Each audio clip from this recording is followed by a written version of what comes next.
long time. You know why? And we are back with another edition of the Central. Oh, George, crack me up. The Chips and Salsa Show. We have a wonderful guest with us. I'm Alice Lara with. Don Jorge. And we have a great guest with us today to help clarify some politics, Tyler Bowyer. He is the Arizona National Committee man. We have a National Committee woman also. Okay. And that's our friend Lori Klein Corbin. Did I get that right? Yes, you did. And she's been on before also too, so we'll have to have her back as well. So what we're talking about is we're trying to clarify this lawsuit, because on the surface, if you hear the headline, you're thinking, what the heck's going on? Yeah. Why are the Republicans? Why would going Republicans sue Pence? the vice president? Yeah. So basically what's going on is that there is an electoral act that stipulates that the vice president's hands are bound. So whatever's sent to him by specific people within state governments is what he has to open. That's not what's written in the Constitution. That's not what's written in the the relief pieces that are written in the 12th Amendment. That's not what's written. I mean, look, the Constitution is very simple. Very simply, it says that the vice president, who is the president of the Senate, right? Because that's his role. People forget that. So if you remember, the vice president had to do this a couple of times, where he had to come in and actually preside over the Senate and then have the tie-breaking vote. Yeah, that's the unique role of the vice president, maybe the most important role of the president, vice president, which is that's what he does. So he's not just there just to kind of ho-hum around and, manage the COVID issue and, hang out. His job is the president of the Senate. And honestly, if I was vice president, I'd spend every day down at the Senate and be whipping these guys into shape. But I think Vice President Pence does a pretty good job. Long story short is, this lawsuit that was filed by Congressman Louis Gohmert, who's a patriot and a great conservative Freedom Caucus member in the Congress, worked together with us to join the lawsuit to basically clear up that the vice president, per the Constitution, has the right as the leader of the body to accept electoral votes, count electoral votes, or not count the electoral votes. And this has happened numerous times in American history, where there's been a number of times where there's been questions about electoral votes. Right now, the situation is that we have a number of states that have serious election fraud concerns.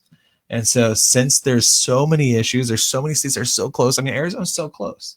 Right. Arizona's so close. It's 0.5%, right? I thought it was 0.3. Is it 0.5? It's less. Yeah, it's less than 0.5%. It's 0.3, right? So I'm rounding up. Yeah. But in Arizona, it's so close that, things that we're looking into right now that could take months and months and months to determine, like dead voters and illegal voters, and if there's issues with the Dominion machines. Because if you remember right now, there's a lawsuit out that the Maricopa County Board of Supervisors is supposed to turn over the machines to the state legislature, and they haven't done that. And so people are getting pretty ticked off by that they're dragging their feet. None of this has been figured out yet. And so there is a real issue here that's presented in front of the vice president to say, hey, look, Arizona could potentially have some major issues. If I were you, I'd be careful about which electors I select. And so what the situation is right now is that the Republicans sent their electors down per the law. The state sent theirs down by the Democrats because, the Secretary of State said that Joe Biden won this state. And so 2 envelopes essentially are coming before the vice president for the state of Arizona. And what we're saying with the lawsuit is that we're suing the vice president to allow the vice president, right? We're suing him in his official capacity to say, hey, don't you dare ignore our envelope. You have the right to see that. And so we'll see if that injunctive relief, the emergency injunctive relief that we're seeking by the court, gives him that authority. They may not. They may very well come back and say, nope, we're not handling this. We're not dealing with it. We're not sending this up. We're not doing anything with this. But we felt it was important to at least try to clear the path even a little bit more for the vice president. So it's really an assist. It's an assist. And I mean, look, this is the reality, guys, is that the vice president has something really important in front of him on January 6th, which is it's up to him to decide, per the Constitution, which envelopes he wants to open or none at all. Now, there's two things that can happen. One is he could open up the Republican ones, and that would probably send the Democrats in this country into a frenzy, right? They're going to lose their minds. The second option, which is really an option, is that to set those aside altogether for multiple states. I think it's 7 states in total that has sent 2 sets of electors. He could set 1, 2, 7 of them aside and say, we're not going to look at these because there's so much wrong that appears on the surface. He actually could have the power just to discount. That's what we're trying to say is he does, right? The Constitution says that. And that has never really been done before, right? That into that level. And I get the argument is well, couldn't Al Gore have done that, with Florida? And, I guess the argument is, yeah, I guess he kind of technically by the Constitution could have. And the beautiful part about the Constitution and the Bill of Rights is in the 12th Amendment. The 12th Amendment says it gives us specific recourse for what do you do in a situation like this, right? Where a vice president and the Senate or Congress may say, like, these are unacceptable electoral votes. We know a number of congressmen are going to object to the electoral college votes. We know some senators are going to object to the electoral college votes. The vice president himself may not even read them. So what do you do? Well, the 12th Amendment says very clearly what you do. The vote goes to Congress, and it goes state by state, right? So each state gets a vote, and the vote is by the delegation in those states.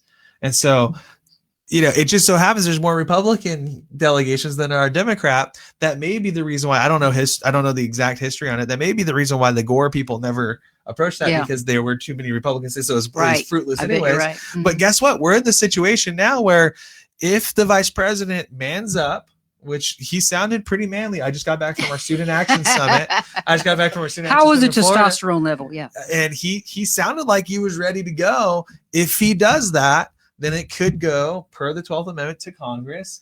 No. And Congress could elect the president of the United States as Donald Trump. When you say Congress, do you mean the House of Representatives and then the Senate? Yeah. So the House of Representatives picks the president. The Senate picks the vice president. Okay. So right now, technically, so even though we don't hold Congress, we hold more states in Congress, which is what the Constitution said, or what the 12th Amendment says. We have more Republican states. We have more Republican and each state would have one vote. Yeah. So per, and you never know. I mean, they could elect anybody. They could elect Ronald McDonald. True. But like, if we think what's going to happen, which is the Republicans, and we think that this is the case because 92 or 93% of Republicans support the president, right? 77% of Republicans believe that election fraud happened, is that these Republican states would elect the president, and then it would be up to the Senate to elect the vice president. And right now we hold the Senate, right? Now, this is where Georgia comes in, right? This is very interesting. This is where Georgia comes in. If we lose Georgia on the 5th, right? Potentially once we get to that vote, those senators could technically be sworn in as I'm told. Mm-hmm.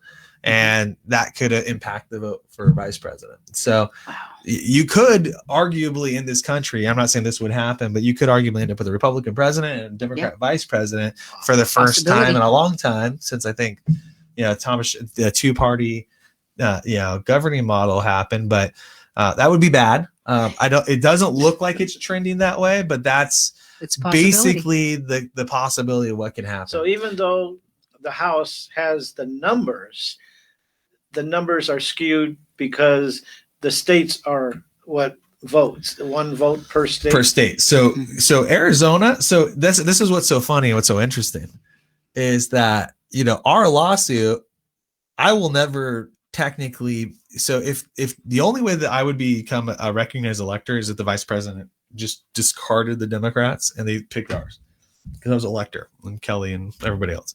But the truth is that the likelihood is that he's more than likely not going to acknowledge those before he acknowledged us. And if that vote went to Congress, then we have a Democrat delegation right now for Congress, right? So no matter what, Arizona is going to vote for Joe Biden, whether they get their way or if it goes to Congress at this point, right? The only way that we would be around that is if somehow the election fraud got exposed and they turned it back to, but that's not going to happen. The Secretary of State is a radical, they're never going to go back on this stuff, right? They're just not going to do it. So the truth is that Arizona is never going to vote for either by Congress or by technically right now, as it stands, the popular vote for the president.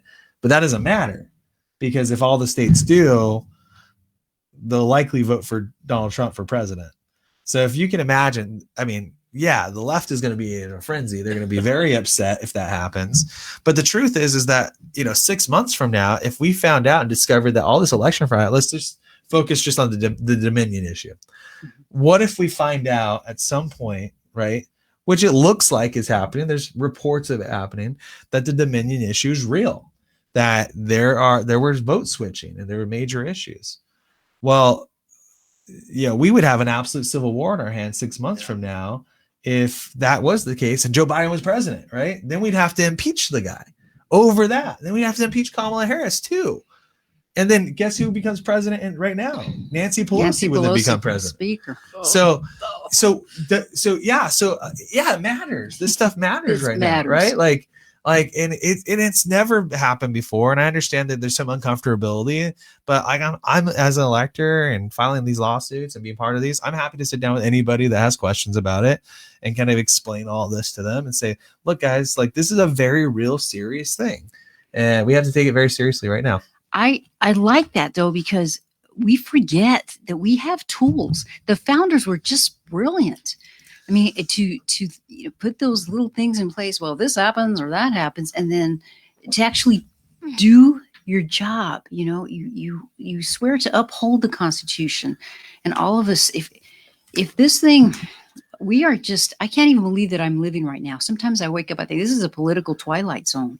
Oh my goodness. It feels a little House of Cardsy, right? It feels like you watch House of Cards, you feel like you're on House of Cards right now. I'm embarrassed to say I have not watched that. And people say, you gotta watch that house. You gotta watch it.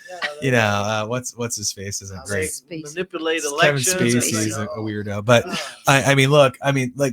we kind of are in one of those moments right now where this is pretty cool. This is pretty interesting. And again, we don't live in a democracy, right? This is not we don't. We live in a constitutional republic. The Constitution, tells us how we elect our president. We elect our president with electors that differs by state. Realistically, every state could decide how to elect their electors in a different way. And it was done for a purpose so that one state doesn't control the whole country. That's right. And that's why the electors. Yeah. Otherwise, we would be, the next step to, state by state, just up, down, majority vote. Is majority vote as a whole as a country, and that's how you end up in a one-party system. Like those that have come from South America and Eastern Europe, that's how the Putins of the world control people, and they're used to that. Some people in Mexico are used to that, and they've told me is that we got a democracy, but there's only one party. The elite runs the country, and they're fair to us, but I mean, they're talking about fairness in different ways, where the certain selected people are given priority over poorer people, and it shouldn't be that way. And that's why our founders, it's so brilliant. I mean, that's what I'm saying is, and that's why I have to explain to people, the 12th Amendment, the Constitution provides always recourse for everything. Backup. There's backups to backups to backups. These guys were so brilliant. This is a system that's now worked for us for hundreds of years. We're the longest standing, freedom zone in America, and you want to change that just because you don't like the guy that's president right now.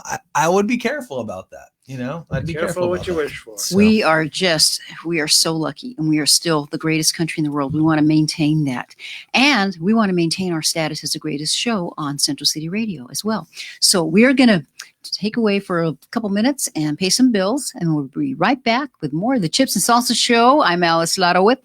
Don Jorge. And our guest, Tyler Bowyer. So don't go away because we got lots more to talk about. Guac on.